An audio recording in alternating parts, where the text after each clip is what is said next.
मौमेणाहुनी आम्ही विष्णुदास. पण एक सांगू का, कठीण वज्रास वेदुए, कठीण वज्रास वेदुए, कठीण वज्रास वेदुए, कठीण वज्रास वेदुए, मौमेणाहुनी आम्ही विष्णुदास, कठीण वज्रास वेदुए,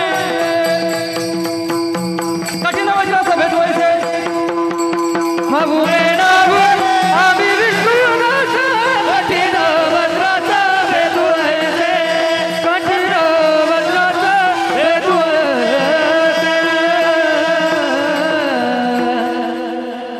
मौमेणाहुनी आम्ही विष्णूचा दास, कठीण वज्रास.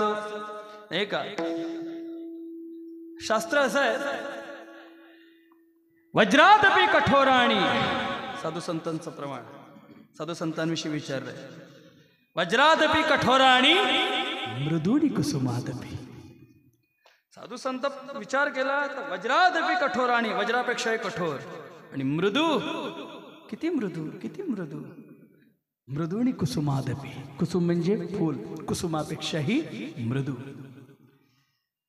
तुकाराम महाराज रागवतात यात नवल नाही, ज्ञानेश्वर महाराज रागवले ज्ञानेश्वरीमध्ये, मौली रागवले.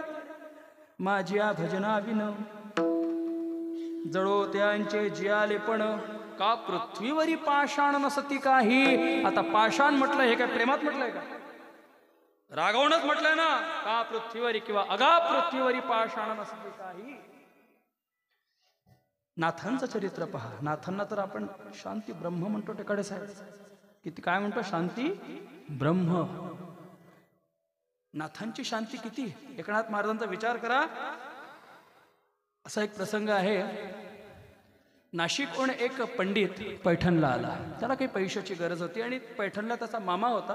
त्या मामाकडे आलेला होता आणि त्या मामाकडे ब्राह्मणांची, पंडितांची मीटिंग सुरू होती. आणि मीटिंगचा विषय होता नाथांना राग कसा येईल. एकनाथ महाराजांना राग कसा येईल. एकाने सांगितलं, एका पंडिताने सांगितलं, जो नाथांना राग आणून देईल, एकनाथ महाराजांना राग आणून देईल, त्याला आम्ही मुंह मागे इनाम देऊ. आता हा जो नाशिकचा आलेला होता ब्राह्मण, तो म्हणाला मुंह मागे. म्हणे हो, माझ्या मुलीचं लग्न आहे, मला 10,000 रुपये पाहिजे. मिळतील, 20,000 रुपये देईल, पण त्याच्याकरिता तुला एकनाथ महाराजांना राग आणून द्यावा लागेल. आणि एकनाथ महाराजांना राग आणून द्यायचा आहे असं काय महत्वाचं आहे. एक गोटा घेईल आणि त्यांना मारून फेकेल. म्हणजे तू गोटाने शेण फेकून मारलं तरी ते थँक्यू म्हणतात, तुला धन्यवाद देतील. म्हणजे मग मी काय करू, मी काय करू ते तू पहा, आम्हाला काय सांगतो. तू जर नाथांना राग आणून दिला तर तुला आम्ही 20,000 रुपये नक्की देऊ. म्हणजे ठीक आहे. रात्रभर यांनी घरी विचार केला, काय करू काय करू काय करू काय करू, सुचेना महाराज. दुसऱ्या दिवशी सकाळी तो नाथांच्या वाड्यामध्ये गेला. आता नाथांच्याकडचा नियम असा होता, 10 वाजता नाथांच्या पांडुरंगाला पुरणपोळीचा रोज नैवेद्य लागायचा. गिरिजाबाई रोज 10 वाजता पुरणाची पोळी बनवून द्यायचे आणि रोज नाथ महाराज घरच्या पांडुरंगाला ते नैवेद्य दाखवायचे. आणि जो कोणी याचक, जो कोणी गृहस्थ त्यावेळेला येईल त्याला त्या पुरणपोळीचा नैवेद्य अर्पण करून त्याला यथेच्छ भोजन घालायचे. 10 वाजता नाथांच्या पांडुरंगाला नैवेद्य लागला आणि हा पुरुष, नाशिकचा गृहस्थ ब्राह्मण, तो नाथांच्याकडे गेला आणि सांगितलं, नमो नमः, जय हरी. नाथांनी जय हरी केल्याने सांगितलं, महाराज 10 वाजले, आमच्या घरचा नियम आहे, जो आमच्याकडे 10 वाजता येतो किंवा कोणी आला तर त्याला आम्ही पुरणाच्या पोळीचा नैवेद्य अर्पण करतो, या बसा जेवायला. म्हणे ठीक आहे महाराज.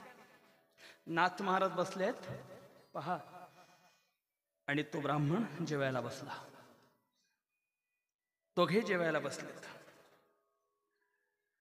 गिरिजाई वाढायला आल्यात. नाथांच्या पात्रामध्ये पुरणाची पोळी टाकली आणि त्या पुरुषाकडे, त्या ब्राह्मणाकडे वळल्या.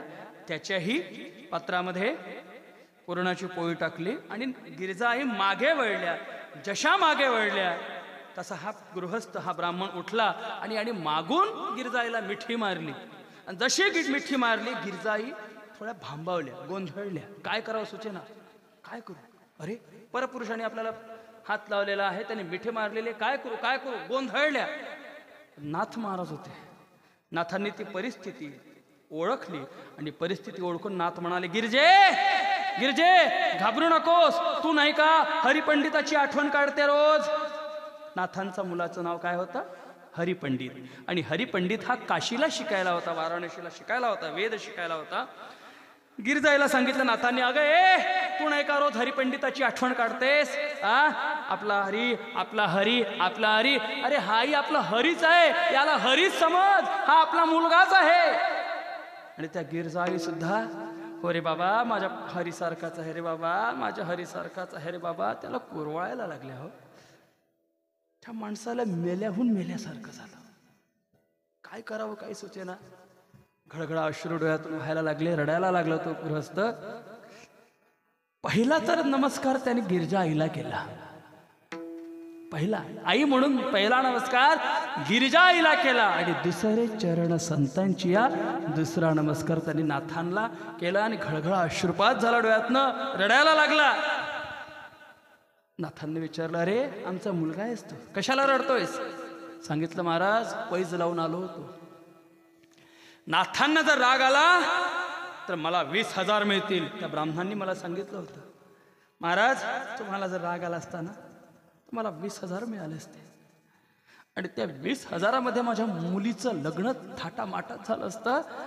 आता मी माझ्या मुलीचं लग्न कसं करू. नाथ होते हो, एकनाथ महाराज आहे. एकनाथ महाराजांनी सांगितलं, बाळा अरे तू आमचा मुलगा आहेस, तुला आता आम्ही आमचा हरी समजतोय. तू आमचा मुलगा आणि तुझी मुलगी म्हणजे आमची कोण कोण. तुझी मुलगी आता आमची नातीन झाली, नात झाली. आणि आम्ही आमच्या नातीचं लग्न या इथे आमच्या वाड्यात थाटामाठात करू. आणि तुझ्या मुलीला आणि जावयाला, याला म्हणतात शांतीब्रह्म. किती शांतीब्रह्म. यवनंगावरी थुंकला 108 वेळा थुंकला महाराज. तो मुसलमान नाथांच्या अंगावर 108 वेळा थुंकला, पण राग नाही आला. पण रागावले नाथ महाराज. तुम्ही हरिपाठ पहा. कायमाय गेली होती भूतापाशी, हरिनय मुखासी अरे मुढा, हरिनय मुखासी अरे मुढा.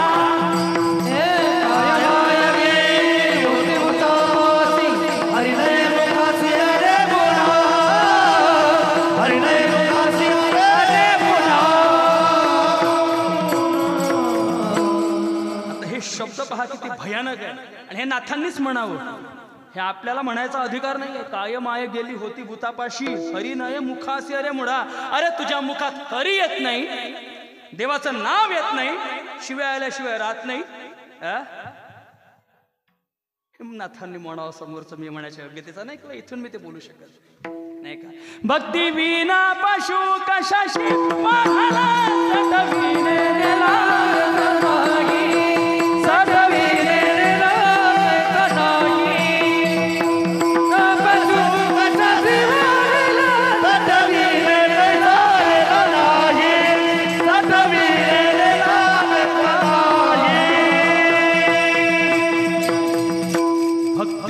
पशु.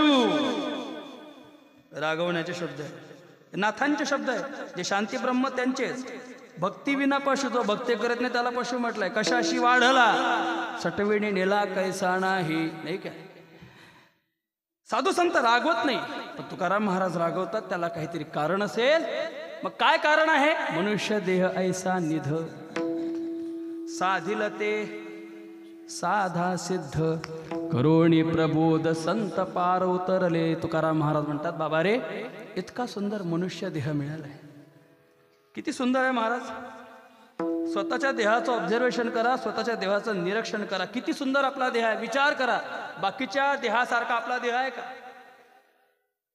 पशुचा देह पहा, हेकडा तिकडा आहे, पण आपला हेकडा तिकडे नाही, सरळ आहे. बरोबर डोळे नाक कान सगळे जागेच्या जागीच आहे. किती सुंदर देह आहे महाराज. मनुष्य देह ऐसा निध. निध म्हटलंय. निध या शब्दाचा अर्थ होतो ज्या वस्तू भेटत नाही भेटल्या त्याला निध म्हणतो. आणि ते जतन केलं की त्याला निधान म्हणतात. तरी निधान जोडावया भाग्य धडे गा धनंजया, परी जोडिले भोगावया विपाय. निध मनुष्य देह मिळत नाही महाराज. किती दुर्लभ आहे, किती दुर्लभ आहे, मिळत नाही. पावला हा देह काकताली न्याये न घडे उपाये घडवाले. विचार करा हो, हा देह कधी मिळतो माहिती आहे का रे पोरांनो? माहिती आहे का हा देह कधी मिळतो? ऐका, पापम पुण्यम समम कृत्वा नरयो सुजायते. ज्यावेळेला पाप आणि पुण्य यांचं सामान्यीकरण होतं, सेम टू सेम, इकडे नाही इकडे नाही, बिलकुल झिरोचा काटा.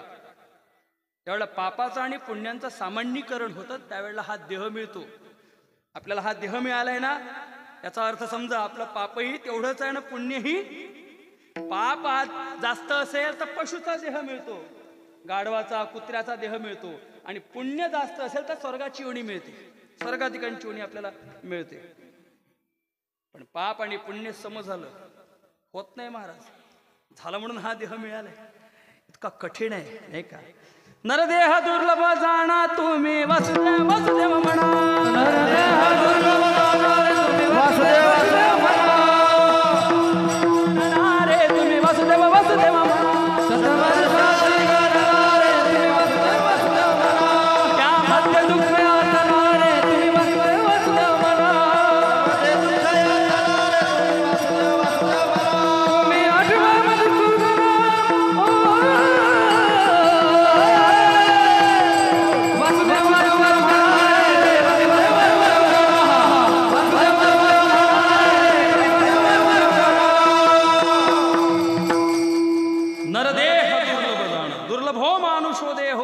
क्षणभंगुरा. एका दुर्लभ आहे, फार दुर्लभ आहे नाही का? पण तुम्हाला मिळालाय, पण त्याचा आपल्याला उपयोग कळला का? नरदेह दुर्लभ जाणा, शतवर्षाची गणना, 100 वर्षाचं आयुष्य दिलंय, पण खरंच आपण 100 वर्ष जगेल लिहून देता काय? हाय का तुमची गॅरंटी? देता का लिहून? बोला, हा का कोणी? मी 100 वर्ष जगेनच. फक्त 100 रुपयाच्या. आता 100 रुपयाचा स्टॅम्प बंद झाला, 500 रुपयाचा स्टॅम्पवर लिहून द्या. आहे कोणाची ताकद? अरे कोणी 10 मध्ये जातं, कोणी 20 मध्ये जातं. तर काही काही इतके दुर्भागी आहेत, आईचं मुख सुद्धा पाहत नाही हो, जन्माला आल्याबरोबरच निघून जातं नाही का? म्हणून म्हटलंय अल्पायुष्य मानव देह, शत गणिले ते अर्धरात्र खाय. मध्ये बालत्व पीडा रोग क्षय, काय भजनासी पुरले ते पाहेगा. राम राम स्मरा. अल्प आहे, अल्प. त्याच्यामध्ये 100 वर्षाच्या आयुष्यामध्ये विचार करा ना, दिवसाचे 24 तास, त्याच्यामध्ये 12 तासाची रात्र, 12 तासाचा नाही म्हटलं तरी कमीत कमी दिवसाला आपण 9 तास तर झोपत असेल. 8-9 तास झोपतो ना, मग दिवसाला 9 तास. महिन्याच्या काळात बसा तुम्ही घरी गेल्यावर, महिन्याचे एवढे तास, वर्षाचे किती, 100चे किती, म्हणजे नाही म्हटलं तर कमीत कमी 10 ते 20 वर्ष आपण झोपूनच आहोत. गणित काढा तुम्ही, पठाडी लावा, गणित काढा बरं. त्याच्यामध्ये मध्ये बालत्व, 10-12 वर्षाचं 15 वर्ष तर खेळण्यातच गेले. तुम्हाला भजन आवडते का? भजन भजन आवडतं का तुम्हाला? कोणाकोणाला आवडतंय हात वर करा बरं. कोणीच हात वर करत नाही राव. भजन आवडत नाही काय? बायाचेच भजन जास्त आहे तर का करा? जिथं तिथं पायाच लागले आपल्या भजनाले. यायचे भजन कुठून येते माहिती? यायलेच नाही. झगा काय ना भगा काय यायचीच आहे. पण भजन जर ऐकत असाल तर पंडित जितेंद्र अभिषेकींचं एक फार सुंदर भजन आहे, त्याच्यामध्ये इतकं सुंदर वर्णन आहे. अय पोरींनो, आता झालं, तुम्हाला प्रश्न विचारत नाही, हात खाली करा करा. पंडित जितेंद्र अभिषेकीचा फार सुंदर भजन आहे. आम्ही लहानपणी ऐकायचो आमच्या विठ्ठल मंदिरामध्ये. टेकड साहेबांना माहिती आहे, आमच्या गावाला फार मोठं, महाराजांनाही माहिती आहे, पंकज महाराजांना, त्यांची सेवा झाली आहे तिथे. विदर्भाचं पंढरपूर आमचं गाव धापेवाडा. जे पंढरपुराला ती मजा, त्या मोठ्या तीच आमच्या धापेवाड्याला मजा आहे. तिथलाही देव स्वयंभू, आमच्या धापेवाड्यात स्वयंभू, तिथे चंद्रभागा नदी आहे, पंकज महाराजांना माहिती आहे. तर आमच्या त्या गावामध्ये लागायचे पाहते कॅसेट, त्याच्यामध्ये इतकं सुंदर वर्णन आहे. बालवडी खेळी रमलो, बालवडी खेळी रमलो, तारुण्य नासले,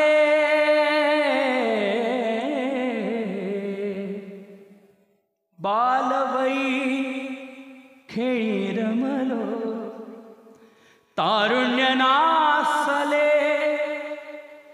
ऐका, फार सुंदर आहे, शब्द पहा किती गोड आहे. वृद्धपणी देवाता, वृद्धपणी देवाता, दिसे पैल तीर, दिसे पैल तीर, चंद्रबाहू पांडुरंगा, चंद्रबाहू पांडुरंगा. मन करा थोर, मन करा थोर,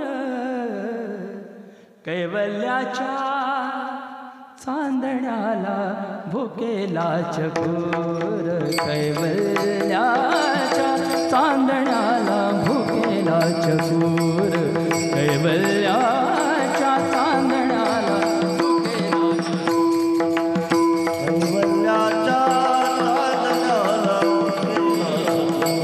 कैवल्याच्या चांदण्याला भुकेला चकोर.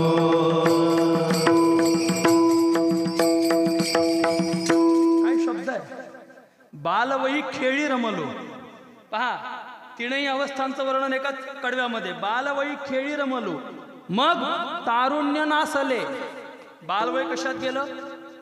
खेळण्यात. तारुण्य कशात गेलं? पैसे कमवण्यात. आणि मग वृद्धपणी देवा आता दिसे पहिलं तीर. आता नाही दिसत. किंवा हात चालत नाही, पाय चालत नाही, मुखाने राम म्हणता येत नाही, लांब लांब म्हणतो. दिसे पहिलं तीर, नाही का? कबीर महाराजांचे सुंदर प्रमाण आहे.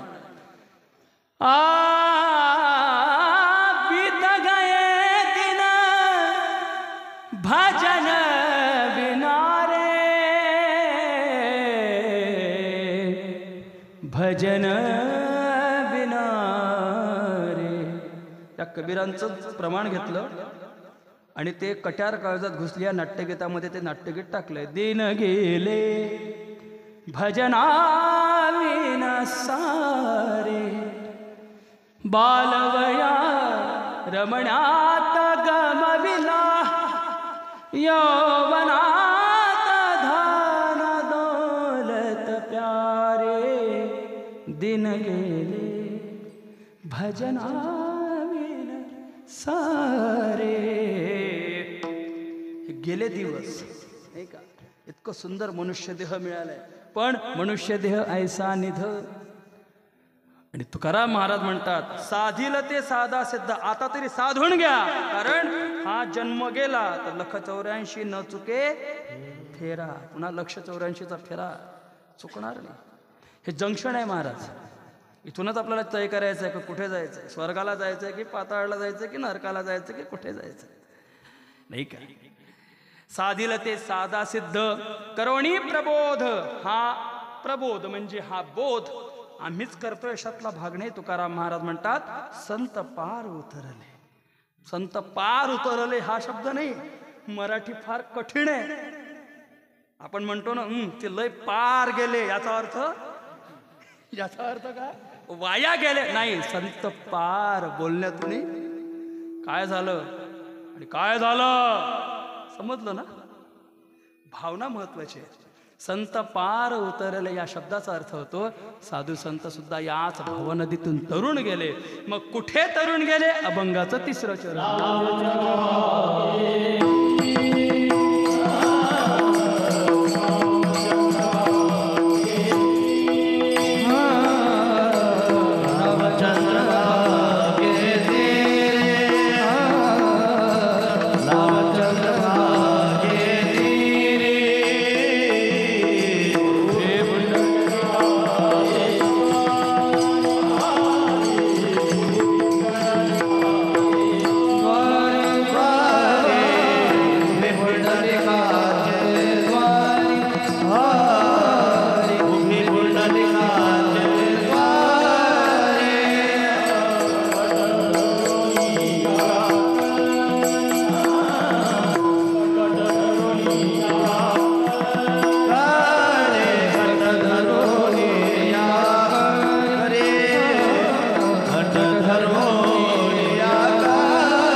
नावचंद्र भागेतिरी उभी पुंडलिकाचे द्वारी कट धरून करी उभा उभी पालवी तू बऱ्या म्हणतात. ज्या नावेनी साधू संत पार गेले, तरुण गेले, ती नाव कुठे आहे? चंद्रभागेच्या काठावर. उभे पुंडलिकाचे द्वारी, पुंडलिकाच्या दारात उभी आहे. महाराज, पुंडलिकाच्या दारात शेकडो नाव उभे आहेत. कुठल्या नावेत बसायचं?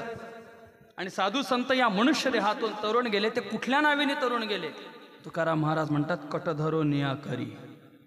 त्या नावेनी कमरेवर हात ठेवलाय, उभा उभी पालवी, आणि ती नाव तुम्हाला स्वतःकडे बोलावून घेतोय. आता त्या नावेचं नाव माहीत झालं का तुम्हाला? काय आहे त्या नावेचं नाव? श्री पांडुरंग परमात्मा. साधू संत त्याच नावेच्या आधारे साधू संत या मनुष्य देहाच्या रूपातून तरुण गेले, पण त्याच नावेच्या आधाराने या भवनदीतून तरुण गेले. ते नाव कुठे आहे? पांडुरंग कुठे आहे? पंढरपूरला, चंद्रभागेच्या काठावर, पुंडलिकाच्या दारात, आणि कमरेवर हात ठेवून विटेवर अजूनही उभा आहे. भगवंताने कमरेवर का हात ठेवलं? त्याचं कारण आहे महाराज, उगाच ठेवलं नाहीये.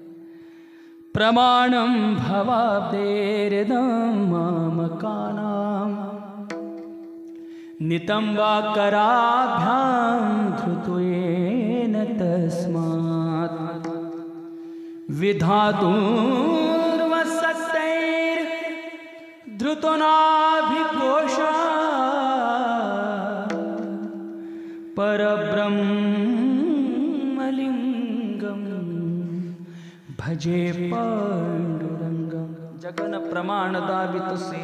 भगवंतानी कमरेवर हात ठेवून सांगितलंय की दादा, माझ्याकडे येत असताना जी भवनदी लागते, संसार समुद्र लागतो, त्या संसार समुद्राचं पाणी फक्त कमरे एवढं आहे.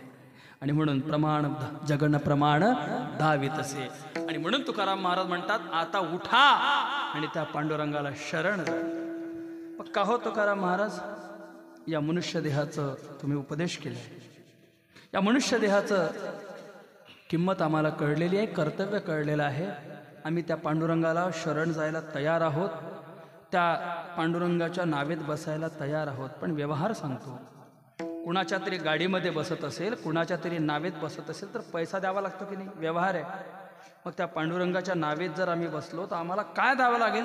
तुकाराम महाराज म्हणतात तुम्ही काय देऊ शकता त्याला? काय देऊ शकता? काहीच देऊ शकत नाही. म्हणून तुकाराम महाराज म्हणतात, तुका म्हणे फुकासाठी पायी घातलिया मिठी, होतो उठा उठे लवकरी चौतार. तुकाराम महाराज म्हणतात आता लवकर उठा, म्हणजे आता उठू नका, कीर्तन झाल्यावर उठा, लवकर उठा. आणि मग काय करा? फुकासाठी. त्या पांडुरंगाला काहीच लागत नाही, पण मनातला भाव तेवढा लागतो. होतो उठा उठी, भावयुक्त अंतःकरणाने, प्रेमयुक्त अंतःकरणाने त्या पांडुरंगाला तुम्ही शरण जा, तो नक्की तुम्हाला या देहातून तरुण नेल्याशिवाय राहणार नाही. ज्ञानेश्वर माऊली ज्ञानराज माऊली तुकावले तारे माऊली ज्ञानराज माऊली तुकावले ज्ञानेश्वर माऊली ज्ञानराज माऊली आता उघडे डोळे जरी अद्यापि न कळे, मातेची आकुळे दगडाला पोटासी. मनुष्य देह ऐसा निध साधिल ते साधा सिद्ध करोणी प्रबोध संत पार उतरले. नावचंद्र भागेतिरी उभी पुंडलिकाचे द्वारी कट धरोनिया करी उभा उभी पालवी. तुका म्हणे फुकासाठी पाये घातलिया मिठी, होत उठा उठी लवकरी चौतार. मनुष्य देह ऐसा निध साधिल ते साधा सिद्ध करोणी प्रबोध संत पार उतरले. सेवा संपन्न झाली. चाल म्हणायची, मीच कीर्तन करून मीच चाल म्हणून. पंकज महाराज तुमचा आग्रह आहे, तुमची आज्ञा आहे, नक्की म्हणतो, काही हरकत नाही.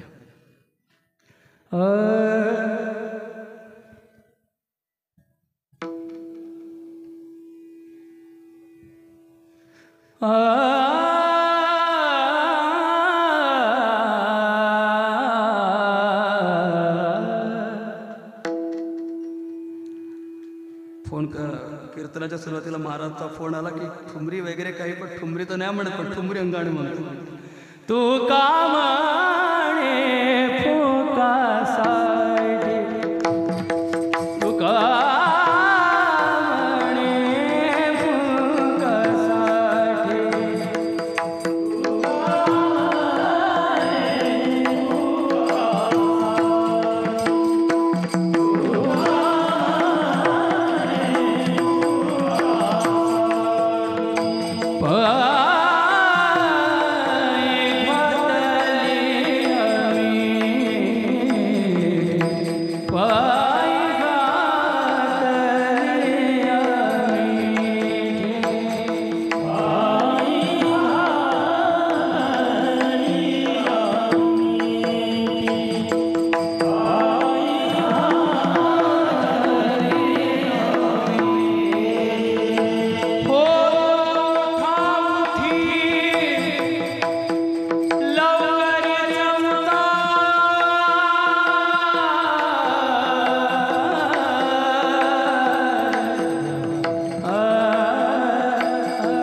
उतरले